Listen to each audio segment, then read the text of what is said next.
Movie strike प्रस्तुत करता है नोरिको's डिनर टेबल। डायरेक्टर है शियोन सोनो और IMDb रेटिंग 7.1 है। दिसंबर 2001 क्रिसमस आने वाला है। 17 साल की नोरिको शिमाबारा एक सूटकेस हाथ में लिए टोक्यो रेलवे स्टेशन में भटक रही है। दरअसल वो घर छोड़कर भागी हुई है। इस शहर में वो किसी को नहीं जानती, मगर फिर भी उसे एक नई जिंदगी की तलाश है। तो ये कहानी बटी है 5 भागों में। पहला भाग नोरिको।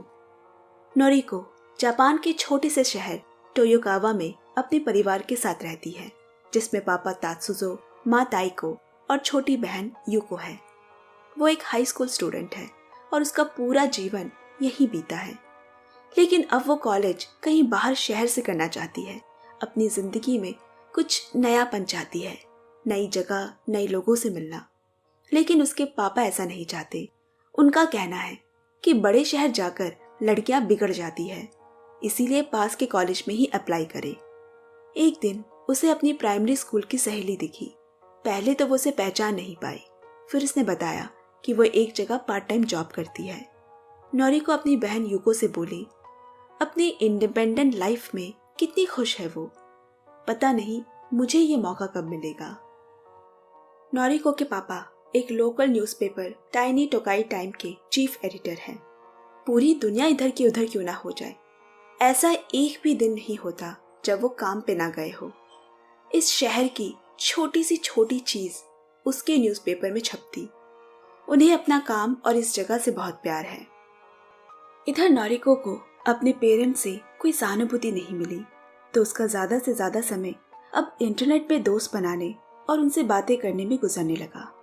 वो हमेशा यूको से कहती रहती, मुझे यहाँ से निकलना है, बाहर जाना है, और एक दिन देखना मैं चली जाऊंगी। यूको उसकी ये बातें सुनकर बस मुस्कुराती रहती। एक दिन नोरिको को haikyo.com नाम की एक वेबसाइट मिली, जहाँ उसी की तरह 16-17 साल की लड़कियां अपनी जिंदगी के बारे में बातें करती है। नोरिको भी जल्द ही उसकी एक रेगुलर मेंबर बन गई। उसका यूजर नेम मित्सुको है। अजीब बात है, जब वो मित्सुको बनकर उनसे बातें करती, तब वो किसी छोटे शहर की आम सी स्कूल गर्ल की तरह नहीं रहती, बल्कि एक मैच्योर लड़की जैसे। वो जो बनना चाहती है, जिंदगी में जो करना चाहती है, उसकी बातें करती। वहाँ उसके दोस्त बने, जिनके यूजर नेम है long neck, midnight, broken dam, यूने स्टेशन 54। उनकी बातें लंबी होती गई। वो सब टोक्यो में रहते हैं और अब नोरिको भी टोक्यो जाना चाहती है। जब उसने अपने पापा को ऑनलाइन मिले दोस्तों के बारे में बताना चाहा, तो उन्होंने उसकी बातों में कोई दिलचस्पी नहीं दिखाई और एक दिन अपना कुछ सामान लेकर वो घर से निकल गई। इसी के साथ हम मूवी के पहले सीन में आ जाते हैं, जहां वो टोक्यो शहर की गलियों में घूम रही है। एक इंटरनेट कैफे जाकर haikyo.com में लॉगिन कर यूने स्टेशन 54 को मैसेज किया, मैं टोक्यो शहर में हूँ और तुमसे मिलना चाहती हूँ। उसने उसे कल सुबह 11 बजे यूने स्टेशन 54 पे मिलने बुलाया। उस रात सस्ते होटल में रुककर अगली सुबह नोरिको वहाँ के लिए निकल गई, पर उसे ये नहीं मालूम कि वो दिखती कैसी है। स्टेशन के लॉकर नंबर 54 के पास जाकर वो खड़ी है। एक कम उम्र की लड़की उसके पास आई। वो कुमिको है। अब कहानी 6 महीने आगे बढ़ गई। शिंजुकू स्टेशन पे 54 लड़कियों ने एक साथ रेल की पटरी पे कूदकर सुसाइड कर लिया है। अब दूसरा भाग यूको। नोरिको के घर छोड़े 6 महीने हो चुके हैं। यूको को लगता है कि कल शिंजुकू स्टेशन में जिन 54 अलग अलग हाई स्कूल की लड़कियों ने मास सुसाइड किया है, जिनकी पहचान कर पाना मुश्किल है, उनमें से हो ना हो उसकी बहन नोरिको भी एक है। दरअसल अब वो भी haikyo.com की मेंबर बन चुकी है। यूजर नेम है योको। उसने देखा कल यहाँ 54 रेड डॉट्स हैं, यानी 54 लड़कियां। अब कहानी 6 महीने पीछे उसी जगह लौट गई, जब नोरिको पहली बार यूने स्टेशन 54 उर्फ कुमिको को सामने खड़ा देख रही है। वहाँ कुमिको के माँ बाप और भाई भी है। उसने सबसे नोरिको को मिलाया। वो लोग दादी के घर मिलने जा रहे हैं। उसे भी साथ ले लिया। दादी दरवाजे पे उनका इंतजार कर रही है। बिल्कुल किसी परफेक्ट परिवार की तरह। कुमिको का यूनि स्टेशन में 54 नंबर का एक लॉकर है जिसमें ढेर सारा सामान रखा है। एक पीला जूता जो उसकी माँ ने खरीदा था, एक लकड़ी की घड़ी जो उसके पिता ने उसे 9वें जन्मदिन में गिफ्ट की थी, एक रेड कलर का फ्रॉक। लेकिन असल में ये सब उसकी झूठी यादों का हिस्सा है, जो यादें कभी बनी ही नहीं, जो उसके सिर्फ दिमाग में है। वो यादें जिसमें कुमिको खुश रहती है। यहाँ नोरिको ने हाइक्यू वेबसाइट में अपनी बहन को भी ढूंढने की कोशिश की, पर पता नहीं उसकी बहन ने अकाउंट बनाया भी होगा। फिर उसे यूको तो नहीं, पर योको नाम की एक लड़की मिली। उसे ही बहन सोचकर उससे सारी बातें करने लगी। इस हाइक्यू वेबसाइट का एक स्लोगन है, क्या तुम खुद के साथ कनेक्शन फील कर रहे हो? अपने नए रूप से कनेक्शन बनाने के लिए खुद को एक नया नाम दिया जाता है। कुमिको की तरह नोरिको भी अपने नए नाम मित्सुका के साथ जुड़ाव महसूस कर रही है, जैसे उसकी पुरानी जिंदगी को भूलकर अपने नए नाम के साथ एक ऐसी जिंदगी की कल्पना कर रही है जो वो जीना चाहती है। ये सारी बातें वो योको को हाइक्यू.com में लिखती है। इधर घर पे नोरिको के जाने के बाद कोई खोज खबर नहीं की गई। सबको लग रहा कि वो किसी के साथ भाग गई है। धीरे धीरे घर का माहौल भी बदलने लगा। बातें कम हो गई, सब अपने में उलझे रहते। पिछले 6 महीनों से युको ये सब देख रही है। अब तो उसे भी लगने लगा है कि उसके इस जिंदगी में कुछ नहीं रखा। लेकिन उसे नोरिको के मेल्स लगातार मिलते रहते हैं। उसकी आवाज युको के कानों में गूंजती रहती और धीरे धीरे वो अपने यूजर नेम योको से कनेक्शन महसूस करने लगी। अपने कमरे के कैलेंडर के पीछे उसने हाइक्यू.com और योको के बारे में कुछ सुराग छोड़ा है। शायद उसके पापा को ढूंढते हुए वो दिख जाए। और एक दिन वो भी घर से भाग गई। जब उसके पापा तात्सुजो को पता चला, महीने भर तो वो शांत रहने की कोशिश करता रहा, लेकिन उसके बाद कुछ ऐसा हुआ कि वो अपना आपा खो बैठा। अपनी नौकरी छोड़ वो बेटियों की खोज में लग गया। उसे उनके कमरे से युको द्वारा छोड़े गए सुराग मिलने लगे। उन्हें हाइक्यू.com के बारे में पता चला, जिसमें योको, मित्सुको और यूनि स्टेशन 54 नाम के यूजर नेम हैं। उसे सुसाइड क्लब के बारे में भी पता चला, जो मास सुसाइड करते हैं। ये खबरें शायद उसकी पत्नी को परेशानी में डाल दे, इसीलिए उसने उसे कुछ भी नहीं बताने का तय किया, जिससे दोनों के बीच एक दूरी सी आने लगी। दिसंबर 2002, 3 महीने से तात्सुजो इस खोजबीन में लगा हुआ है। सोते जागते उठते बैठते वो सिर्फ हाइक्यू.com में लगा रहता। वो वेबसाइट उसके दिमाग में असर डालने लगी। उसका स्लोगन, क्या तुम खुद के साथ अपने परिवार के साथ कनेक्शन फील करते हो? ऐसा लग रहा है मानो ये सवाल कोई उससे पूछ रहा हो, मगर उसके पास इनके जवाब नहीं। वो छोड़े सुराग से उन बातों तक पहुंचने लगा। तीसरा भाग, कुमिको। कहानी फिर से 6 महीने पीछे लौट गई। कुमिको के परिवार के साथ नोरिको उर्फ मित्सुको उनकी दादी के घर में है। हर कोई इतना खुश है कि उनकी खुशी की कोई सीमा ही नहीं। 17 साल अपने घर में रहकर भी उसे इतना प्यार, इतना अपनापन कभी नहीं दिखा। नोरिको को ऐसा लग रहा है मानो वो इस परिवार का हिस्सा बनने को आतुर हो। नोरिको को पता है कि ये सब एक नाटक है। वो सब एक भाड़े का परिवार है जिसे दादी ने बुक किया है, क्योंकि वो अपने असली परिवार को याद करती है। नाटक ही सही, लेकिन सब दिल खोलकर हंस रहे हैं। दादी ने उसे भी मित्सुको कहकर पुकारा। नोरिको सच में अब मित्सुको बनकर रहना चाहती है, जहां उसे प्यार, अपनापन मिले। वहां नोरिको खुद से कम मित्सुको से ज्यादा जुड़ा हुआ महसूस कर रही है। डिनर करके निकलने के बाद वो लोग एक और जगह एक दादाजी से मिलने गए, जो अपनी आखिरी सांसें ले रहा है। कुमिको का पूरा परिवार उन्हें घेर कर रो रहा है। मित्सुको से कहा गया कि वो भी रोए, और थोड़ी देर बाद जैसे ही बुकिंग समय खत्म हुआ, वो सब हंसने लगे। उन्होंने कहा, मित्सुको इस काम में सफल रही और अब वो भी इस क्लब का हिस्सा है। कुमिको के पास अलग अलग किरदार निभाने के लिए ढेर सारे कपड़े और जूते हैं। उसने मित्सुको को एक कहानी सुनाई। कई साल पहले यूने स्टेशन के लॉकर नंबर 54 में एक बच्चे को पाया गया। उसकी माँ उसे वहां छोड़ गई थी शायद।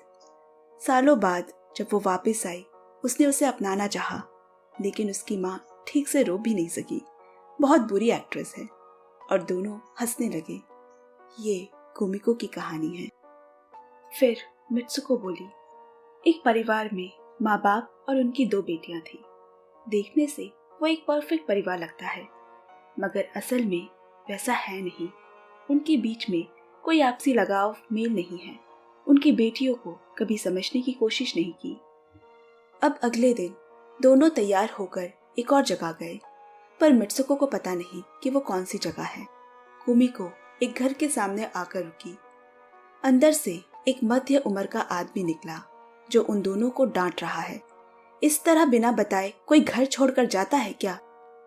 मित्सुको को एहसास हुआ कि वो आदमी उसके पापा तात्सुजो के किरदार में है और कुमिको उसकी बहन यूको बनी है। मित्सुको को लग रहा है कि वो पहले वाले पापा को भुलाने लगी है और ये जो सामने बैठा उनकी एक्टिंग कर रहा है, यही उसके असली पापा है। उसके पापा ने कहा कि जब से वो दोनों उसे छोड़कर गए हैं, वो सिर्फ उनके बारे में सोचता है, उन्हें ढूंढने की कोशिश करता है। यूको बोली, अब हम बच्चे नहीं हैं, अपना फैसला खुद ले सकते हैं। पापा ने यूको को एक थप्पड़ मारा। इस गहमा गहमी में यूको घर से जाने लगी और वो उन्हें जाने से रोक रहा है। थोड़ी दूर जाकर मित्सुको ने कुमिको को कहा, हमें वापस जाना चाहिए, वो हमारा इंतजार कर रहे हैं। कुमिको उसकी तरफ देखकर मुस्कुराई और दोनों ने जाकर पापा को गले लगाया। ये दरअसल सारा रेंटल फैमिली का नाटक कुमिको ने रचाया है ताकि वो उसके दिमाग से नोरिको को मिटा सके, लेकिन जैसा उसने सोचा वैसा हो नहीं रहा। तीनों ने एक दूसरे को माफ किया, एक नई शुरुआत की। मित्सुको बहुत खुश है कि तभी अलार्म बज उठा। कुमिको बोली, वक्त खत्म। पर मित्सुको अभी भी उसी किरदार में रहना चाहती है। कुमिको चिल्लाने लगी। वो समझ रही है कि वो अपनी पिछली जिंदगी से बाहर नहीं आना चाहती। चौथा भाग, तात्सुजो। नोरिको के घर छोड़े पूरे 1 साल हो गए हैं। तात्सुजो टोक्यो शहर के एक भीड़ भाड़ वाली जगह पे कुमिको का इंतजार कर रहा है। उसने दूर से ही पहचान लिया, मगर कुमिको ने उससे कोई बात नहीं की और उसे एक बिजनेस कार्ड देकर चली गई। उस बिजनेस कार्ड में भाड़े पे परिवार मिलना लिखा है। आज तात्सुजो उसी बिजनेस क्लब के एक मेंबर से मिलने वाला है। सुबह अखबार की सुर्खियों में लिखा है, 24 लड़कियों ने मास सुसाइड किया है। ये देखकर तात्सुजो का दिल दहल गया। तभी किसी ने मिस्टर तात्सुजो शिमाबारा कहकर बुलाया। तात्सुजो उसे देखते ही उस पे गुस्सा करने लगा। उसे अपनी बेटियां वापस चाहिए। उसे पता है कुमिको का कभी कोई परिवार नहीं था, इसीलिए वो रेंटल फैमिली का बिजनेस चलाती है और लोगों को उनके परिवार से अलग कर उनका ब्रेन वॉश कर सुसाइड करने पे मजबूर करती है। फिर वो आदमी बोला, मिस कुमिको के इस बिजनेस में जरूरत के मुताबिक लोग हमारे क्लाइंट बनते हैं और उन्हें सर्विस दी जाती है। कभी कभी 10-20 साल तक का कॉन्ट्रैक्ट भी होता है।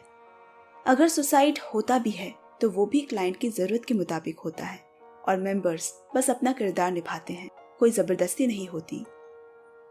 हमें तुम्हारे बारे में भी सब पता है। तुम एक रिपोर्टर थे और 2 लड़कियों के बाप हो, लेकिन क्या तुम खुद से क्या अपनी फैमिली के साथ कनेक्शन फील करते हो? तात्सुजो ने हड़बड़ाते हुए हाँ कहा। होटल वापस आके तात्सुजो ने अपने एक पुराने दोस्त को फोन करके बुलाया। वो किसी जरूरी केस रिपोर्ट के बारे में बात करना चाहता है। फोन रखने के बाद वो सोचने लगा, मैंने हमेशा परिवार से ज्यादा अपने काम को अहमियत दी। नोरिको के चले जाने के 6 महीने बाद जब यूको भी भाग गई, तब भी मुझे बस अपना काम ही प्यारा था। उसने अपनी बीवी की बिगड़ती हालत पे कभी गौर ही नहीं किया, लेकिन जब उसकी बीवी ने सुसाइड कर लिया तब उसे होश आया। अकेले होने पे उसे अपनी बेटियों का ख्याल आया। उसका दोस्त इतने में आया। तात्सुजो ने सुसाइड क्लब, उसकी बेटियों का गायब होना, मास सुसाइड, कुमिको सबके बारे में बताया और कहा, अगर मुझे कुछ हो जाए तो ये सारे सबूत मैं तुम्हें सौंप रहा हूँ। अभी थोड़ी देर में कुमिको यहाँ आएगी। तुम्हें तात्सुजो बनकर मिलना है और कहना कि तुम्हें एक फैमिली भाड़े पे चाहिए जिसमें कुमिको उसकी बीवी ताइको रहेगी और दोनों बेटियों के लिए मित्सुको और योको को रखना चाहता है। तात्सुजो वहां से निकल गया। कुमिको आई और उसके दोस्त ने ठीक वैसा ही किया। कुमिको जानती है कि मित्सुको और योको असल में बहनें हैं, पर उसे शक है कि ये नाटक कहीं मित्सुको के पापा ही तो नहीं करवा रहे। अगले दिन दोनों को बुलाया गया। नोरिको और युको साल भर बाद एक दूसरे से मिल रहे हैं, लेकिन उन्हें अपने कैरेक्टर में ही रहना है, मित्सुको और युको बनकर। उन्हें देख कुमिको सोचती है, अपने परिवार के सामने इंसान कमजोर हो ही जाता है। 5 साल पहले कुमिको की असली माँ उससे मिलने आई थी।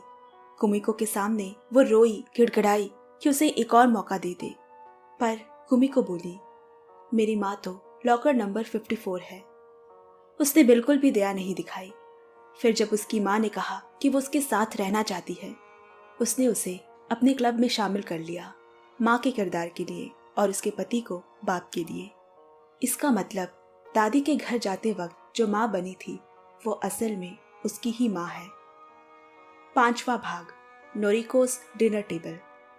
इधर तात्सुजो और उसका दोस्त उनका इंतजार कर रहे हैं। बाहर गाड़ी रुकने की आवाज आई और तात्सुजो जा छुपा। तात्सुजो ने ये घर हूबहू अपने टोयोकावा वाले घर की तरह चुना है। उनके फर्नीचर, बिस्तर, कपड़े, सजावट की सारी चीजें उसने टोयोकावा से मंगवाया है। मित्सुको और योको जैसे घर में दाखिल हुए, उन्हें लगा जैसे वो अपने घर टोयोकावा आ पहुंचे हो। प्लान के मुताबिक उन्होंने कुमिको को कुछ सामान लाने बाजार भेज दिया। अब दोनों बहनें अकेले हैं। छुपा तात्सुजो बाहर आया। उसे देख दोनों सहम गए, पर वो दोनों अपने किरदार में इतने ही घुसे हुए हैं कि अपने पापा को पहचानने से भी इनकार कर रहे हैं। इतने में कुमिको आ गई। तात्सुजो का दोस्त उसे जबरदस्ती बाहर ले गया। कुमिको अपने किरदार से बाहर ही नहीं आ रही, उसे बस अपना पति बुला रही है। दोनों में हाथापाई हो गई और कुमिको के बॉडीगार्ड्स ने उसे मार दिया। यहाँ अंदर भी मित्सुको और योको अपने असल पहचान से इतने दूर हो चुके हैं कि वो खो गए हैं कि अगर वो मित्सुको और योको नहीं तो पता नहीं वो कौन है। कुमिको अपने किरदार में अंदर आई और तात्सुजो की तरफ दिखाकर कहा, ये तुम्हारे पापा हैं। सभी साथ खाना खा रहे हैं, एक परफेक्ट परिवार की तरह।